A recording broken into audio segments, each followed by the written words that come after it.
We had lots of room for improvement from last year.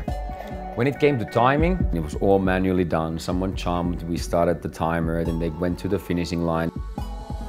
The judge had to stop the watch, write down the information, send that information to the satellite truck, and then they had to retype it and publish the information for our TV viewers. This year, we're going to do everything automatic.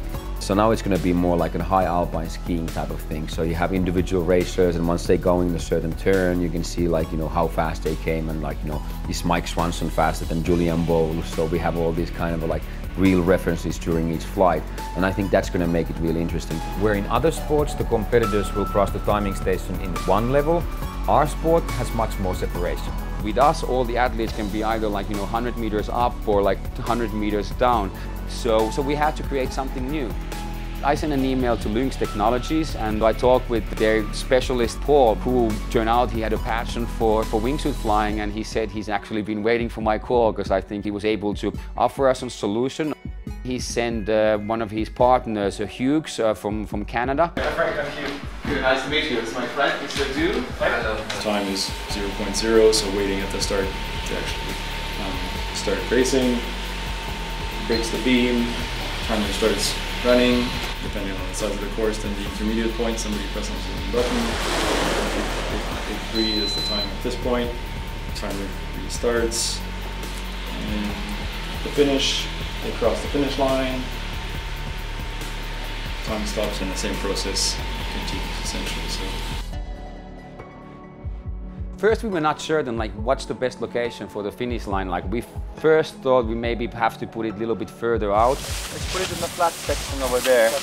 Well, I tell him to try to dump as much altitude as he can and then try to come as close. Because if the pilots would fly out of the crack like fairly high, we were not certain like if the photocell cameras were able to capture them from the sky. So this is the first time we're setting up the timing. We'll see how far if the jumpers can come low enough for us to get an accurate timing, and it waits to be seen. Jeb is right there on top, and then he's going to do a proximity line and fly over us, and then we'll just start building on that foundation. First test jump.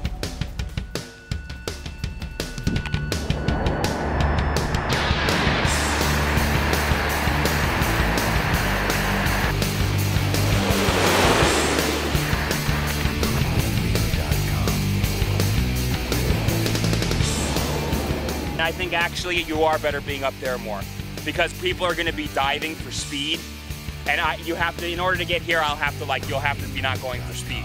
Oh, really? So yeah, actually I think that is a better spot, because then they can literally come out of the crack and just be like full speed. All right, guys. Cheers, buddy. I'll see you soon. Don't do anything I would do. Okay.